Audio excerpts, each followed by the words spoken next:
Bom, o tema do nosso bate-papo, da palestra é reutilização e economia de água. E eu já emendo para perguntar o que é água, né?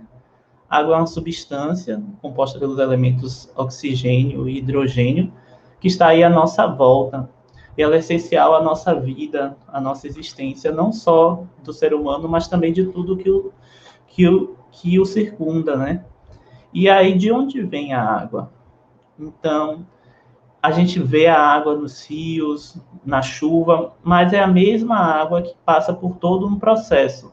O processo que é regulado através do ciclo hidrológico. Pode passar, por favor? E aqui a gente tem a noção dessa dinâmica de como é esse ciclo da água na atmosfera, aqui na biosfera. Então, a gente tem como entrada de água no sistema tanto a chuva como o degelo, e como saída a gente tem a evaporação e a evapotranspiração. E esses processos são extremamente importantes na dinâmica da circulação de água na biosfera e na atmosfera.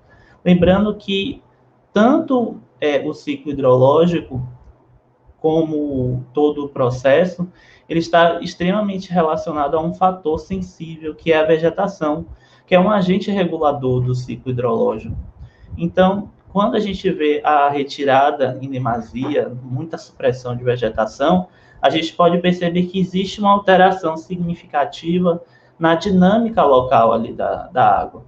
Lembrando que é a mesma água que está na atmosfera. A gente tem uma quantidade, vamos dizer assim, fixa naquele local, e ela vai passando por todas as etapas do ciclo. Em algum momento mais escasso, em algum momento mais cheio, que são os períodos que tem bastante chuva, mais úmido, e outros momentos com menos. Mas é todo um processo que é regulado por diversos fatores, entre ele a vegetação.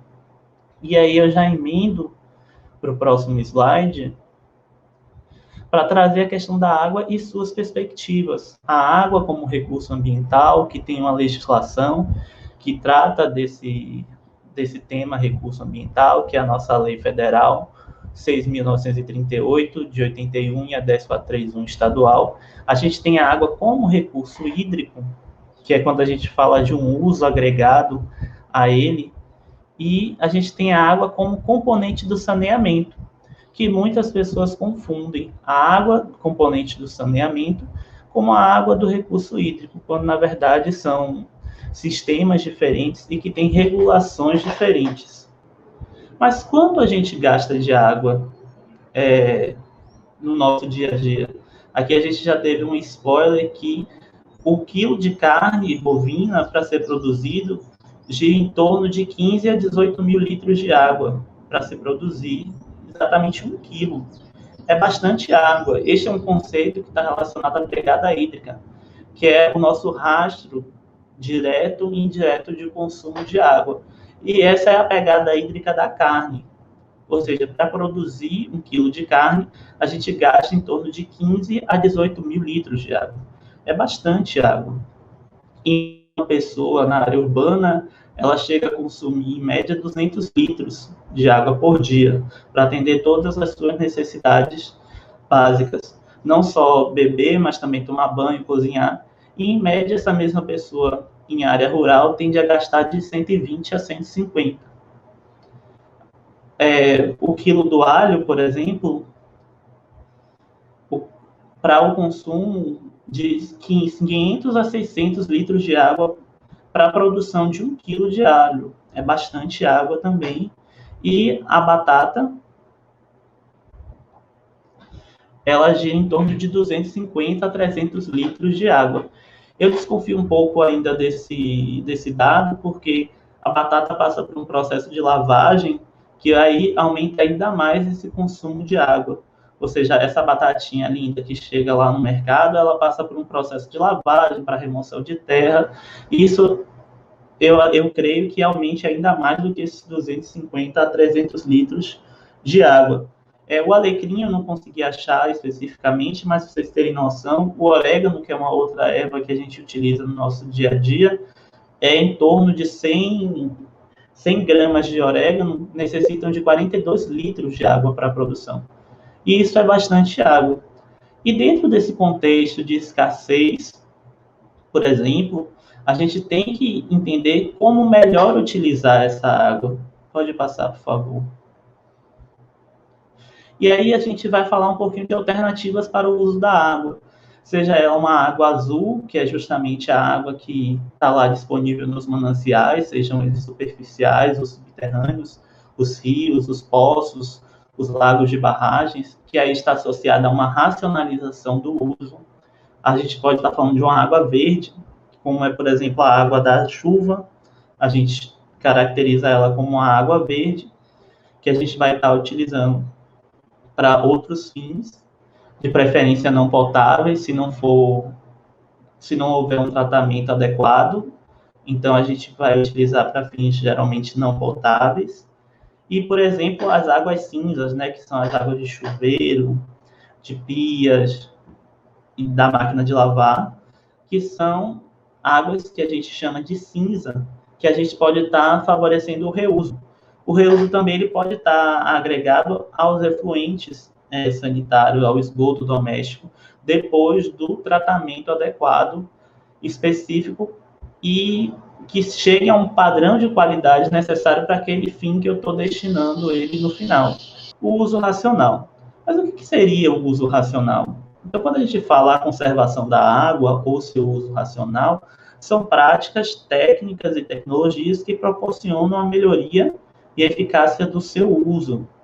Lembrando que essas práticas também estão relacionadas a questões culturais, questões que a gente vive no nosso dia a dia. Por exemplo, uma pessoa pode entender que o ritual de meditação dela é aquele momento do banho, e ela vai lá, toma um banho e leva tempo se banhando, mas aquilo, no fundo, é uma prática que não é racional, porque ela acaba consumindo mais água naquele banho do que o necessário. Então, muitas vezes essas questões estão relacionadas não só a questões técnicas e tecnológicas, mas também questões relacionadas à cultura, às ações do nosso dia a dia. Lembrando que racionalizar o uso da água não significa ficar sem água, significa usá-la sem desperdício, considerando não só a questão ambiental, mas também social, para que a água tratada, nesse caso, que a gente consome nas nossas casas, nunca falte. E aí, associado à questão da água azul, que é a primeira alternativa relacionada de fato, a um uso mais eficiente, mais econômico, e aí está no aspecto da captação direta, seja ela de água superficial, de rios e lagos, seja ela de água subterrânea. Como aplicar esse conceito em casa? Já aí pensando como usuário de saneamento, né? Que utiliza essa água dentro de casa. Então, lavar as mãos ou escovar os dentes, fechar a torneira e só abrir quando for enxaguar as mãos ou a boca. Porque geralmente a gente fica lá escovando os dentes e aquela água jorrando.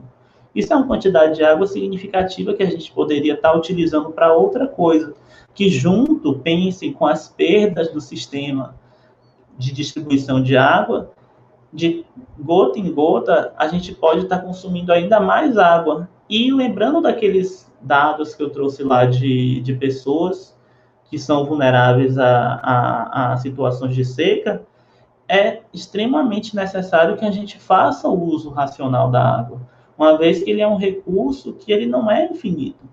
Por que ele não é infinito? Porque, de fato, a água pode estar lá disponível, mas muitas vezes ela não está. Aí vem a escassez.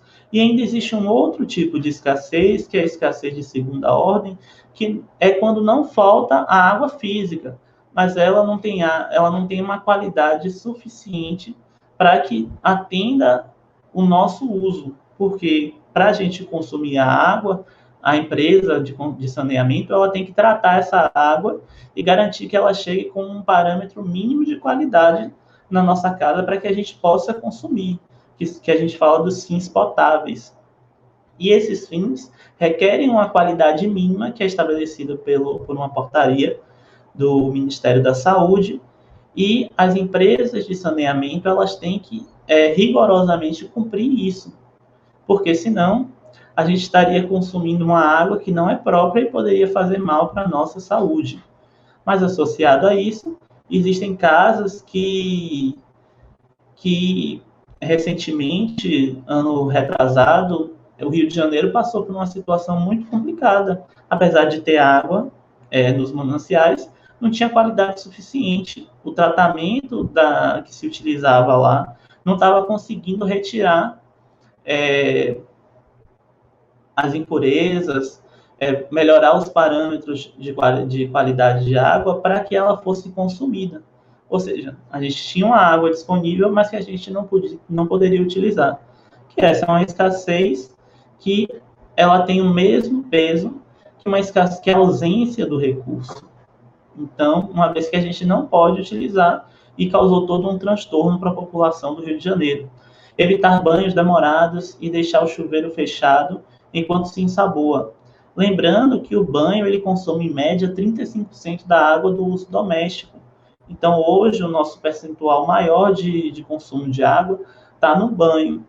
E isso não requer uma tecnologia, isso requer uma mudança de hábito. Não adianta eu botar um chuveiro que eu vou estar lá utilizando, mas que eu vou demorar. E fora que, associado a isso, o banho de água quente requer o uso de energia elétrica. E hoje a nossa matriz, ela é majoritariamente hidrelétrica, ou seja, 60% da energia gerada no Brasil, ela vem da energia hidráulica, gerada pelos rios. Ou seja, se não tem água para abastecer e não tem água para gerar energia. Então não tem nem água para tomar banho quente, quem dirá para tomar banho. Evitar o uso desnecessário da descarga do vaso sanitário, evitando inclusive o descarte de resíduos, no caso lixo, né, no mesmo, e sempre verificar o funcionamento da válvula ou caixa d'água. Lembrando que o vaso sanitário é responsável pelo consumo médio de 25% de uma residência. Aqueles que podem investir em um vaso sanitário que tenha 2 botões, um para urina e outro para fezes, isso é ótimo. Mas aqueles que não podem estar investindo, eles podem estar enchendo uma garrafa PET de água, e se tiver aquele vaso com cuba, tá colocando dentro do vaso sanitário, da cuba do vaso. Por quê? Porque ela vai ocupar um espaço que estaria preenchido por água, e aí você consegue reduzir a quantidade de água gasta na descarga. Então, essa é uma maneira também mais prática, vamos dizer assim, de quem não pode trocar por um vaso sanitário mais inteligente, de estar utilizando e evitar dar descarga desnecessariamente. Cai um bichinho ali no vaso sanitário, vai descartar alguma coisa. A gente não deve estar descartando resíduos, lixo no vaso sanitário. Então, evitem ao máximo, que isso pode estar danificando também a rede de esgoto da sua região. E isso vai gerar custos que, consequentemente, serão repassados para o consumidor. Realizar a manutenção da rede e torneiras da residência, verificando se não há vazamentos. Lembrando que uma torneira pingando gasta, em média, 46 litros por dia de água. Ou seja, a gente gasta uma quantidade de água desnecessária que ela não está servindo para nada. Ela está se perdendo ali no tempo e no espaço. Por quê? Porque eu não estou utilizando. Isso por falta de vazamentos. A manutenção que a gente tem que cobrar, por exemplo, da empresa de saneamento, a gente tem que fazer também na nossa casa, tá verificando se está tendo algum tipo de vazamento, sempre controlando a conta de água, que lá informa o consumo de litros de água que vocês utilizam. Então, se subiu de uma hora para outra e não aconteceu nada que justifique aquilo, uma visita ou muita gente em casa, começa a investigar e olhar na conta de água. Porque, além de ser bom para o bolso, é bom para a situação do nosso ecossistema, daquelas pessoas que, muitas vezes, elas estão distantes da gente, mas elas utilizam a mesma água. Eu posso dar, por exemplo, o caso de Salvador. Hoje, 60% da água que abastece o município de Salvador, ela vem da barragem de Pedra do Cavalo, que é no Rio Paraguaçu. E essa água, ela viaja até a região metropolitana e é responsável por 60% do abastecimento. Mas aí eu estou aqui na região metropolitana gastando água, e uma pessoa que está em outro lugar ali na região, por exemplo, Cabeceiras do Paraguaçu, que é a margem do lago, ela está ali utilizando de uma forma mais racional. Então, a gente tem que pensar de uma forma mais coletiva acerca desse tema. Ao lavar a louça e as roupas, feche a torneira e só abra quando for enxaguar as mesmas. Lembrando que isso tudo são hábitos, gente. Isso não são questões, muitas vezes, que envolvem a questão de investimento para que a gente tenha que fazer uma obra ou estar intervindo na infraestrutura da nossa casa. A maior parte daqui são questões relacionadas a hábitos. Pode passar, por favor. Outro ponto importante, ao lavar as roupas na máquina, utilize a capacidade máxima. Evitem estar utilizando desnecessariamente a máquina de lavar com pouca roupa. Sempre deixem acumular uma quantidade mínima e utilizem a máquina de lavar, de preferência na sua capacidade máxima. Eu preciso dessa roupa para amanhã. Tente lavar na mão. Tente tá fazendo uso, por exemplo, da torneira e do balde para estar lavando essa roupa, uma bacia, porque aí você consegue usar a roupa em tempo hábil e você evita o desperdício de água dentro de casa. A mesma coisa na lavagem de carros e pátios. Se a gente fica lá com a mangueira, muitas vezes a gente está longe da torneira e a gente deixa lá a torneira aberta, jorrando litros e litros de água.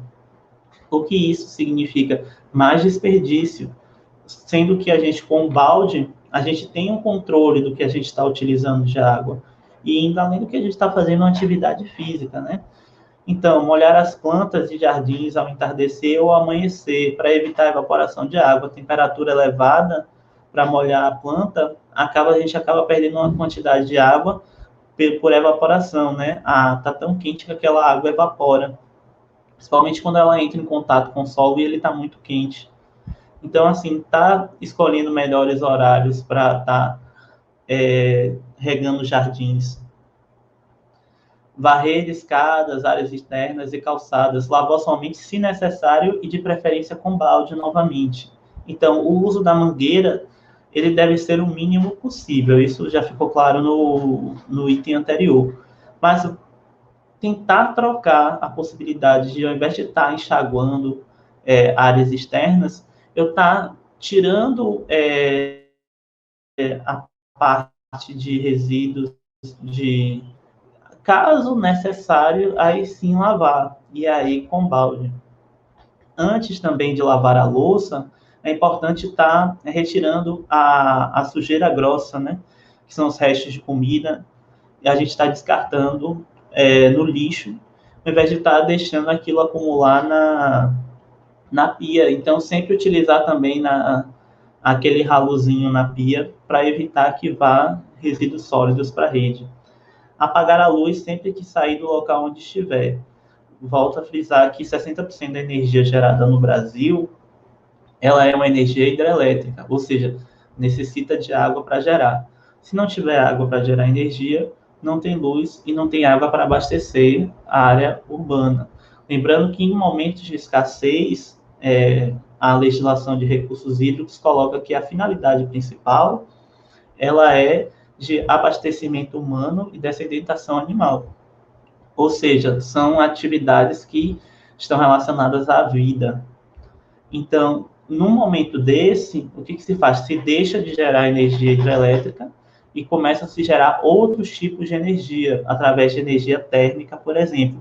E é uma energia que ela é mais cara para o consumidor final. Então, a gente, ao apagar a luz, quando sair de um determinado local que está vazio, a gente consegue estar evitando também o desperdício de água do aspecto de geração de energia. O que é o reuso de água? O reuso é a utilização de água residuária, seja ela um esgoto, descartada, efluentes líquidos de edificações, indústrias, agroindústrias, agropecuárias, sejam eles tratados ou não, né, a depender da qualidade desse efluente que está sendo gerado, eu posso utilizar ele de maneira direta ou indireta, com tratamento ou sem tratamento. Isso vai depender da finalidade que eu estou utilizando. Então, se eu for fazer uma irrigação, eu tenho que ver qual tipo de cultura que eu vou estar irrigando. Não é qualquer cultura que a gente pode estar utilizando água de reuso, mas a gente pode estar utilizando para determinadas culturas e tem que estar verificando qual a qualidade dessa água, porque a gente sabe que o efluente ele traz alguns patógenos, né? Traz algumas bactérias que podem ser prejudiciais à nossa saúde. Então a gente está sempre vendo qual a finalidade daquele efluente. Aí a gente tem dois tipos de acordo com a resolução do CNRH. Ele pode ser um reuso indireto, planejado da água, que ocorre quando, depois de tratados, eles são descartados, né, de forma planejada nos corpos de água, sejam eles superficiais ou subterrâneas, para serem usadas a jusante, mais à frente, de maneira controlada no atendimento de algum uso benéfico. Por exemplo, eu gero esse efluente a 1 quilômetro antes do ponto que eu vou utilizar. Então, eu posso fazer esse lançamento e a pessoa lá na frente está utilizando isso, essa água que vai ser descartada aqui. Lembrando que isso é um reuso indireto. O reuso direto e planejado das águas ocorre quando o efluente tratado são encaminhados diretamente ao seu ponto de descarga até o local do reuso, não sendo descarregados no meio ambiente. Ou seja, eu coloquei uma tubulação aqui e vai direto para lá, isso é um reuso direto. Se eu faço o descarte e uso o meio, o rio, como um intermediário, ele é indireto. Se vai direto por tubulação, ele é direto. É o caso na maior ocorrência, destinando-se ao uso em indústria ou irrigação, por exemplo. Esses são os usuários maiores de reuso hoje no Brasil. Como é que a gente pode aplicar esse conceito de reuso em casa? Então, a gente pode estar reaproveitando a água da máquina de lavar para lavagem de pisos, carros e calçadas. Isso são fins não potáveis. A gente pode estar reaproveitando a máquina da água de lavar também para o vaso sanitário. Lembrando lá que é uma das principais fontes de consumo de água de uma casa. Coletar a água do ar-condicionado para outras finalidades não potáveis, como, por exemplo, molhar plantas. Isso a gente pode estar fazendo no trabalho, a gente pode estar fazendo em casa. Vir um ar-condicionado, a gente pode estar vendo... tem aqueles potes de manteiga e margarina que vem com que ele tem o balde com uma tampa. E na tampa ela tem um buraquinho, a gente pode estar colocando ali a mangueira do ar-condicionado e estar utilizando aquela água para outros fins, ao invés de deixar ela cair no chão e evaporar. Ou seja, é uma forma de reuso também. Uma água que é descartável, ela vai ficar ali e a gente pode dar um outro fim para ela. Reaproveitar a água do cozimento de alimentos para regar as plantas após que ela esfrie. Algumas águas de fervimento, por exemplo, se a gente vai fazer uma sopa e vai cozinhar as verduras à parte para depois botar, a gente pode estar reutilizando essa água para consumo, que são a base de caldos na parte da cozinha. A gente tem esses caldos aí instantâneos em pó, que eles são feitos justamente a partir desse processo de cozimento dos alimentos. Mas a gente pode estar utilizando essa água para o nosso próprio consumo, a depender do que quer que seja, e também a gente pode estar utilizando ela por conta da riqueza de minerais, de nutrientes que tem ali, para estar regando jardins, vasos de planta, que isso pode estar favorecendo o desenvolvimento da planta, entre outras finalidades. Então, basicamente, a gente tem que entender que essas são fontes, são alternativas de uso da água, desde o uso racional, passando pela captação de água de chuva e o reuso, pensando naqueles eventos críticos do ciclo hidrológico, tanto na seca, quanto na questão das cheias. E essa é a mensagem que eu quero deixar aqui, que a gente pode estar fazendo a nossa parte, no nosso dia a dia. Isso não, muitas vezes, como eu mostrei aqui, ela não requer investimento em infraestrutura, em obra, nada disso. Requer apenas mudanças de hábitos. Hábitos esses que a gente pode estar mudando no nosso dia a dia. É só uma questão de escolha e de consciência. Bom, gente, eu só tenho a agradecer a vocês, a Papiros. Obrigado pelos comentários, eles foram riquíssimos. E estar compartilhando um pouquinho do que eu sei sobre recursos hídricos, saneamento com vocês, foi um prazer. Assim, aqui está o meu contato, meu e-mail, sempre que tiverem alguma dúvida, podem estar mandando. E estou à disposição de vocês e da Papiros também, se quiserem estar sempre falando de água e meio ambiente, contem comigo, viu?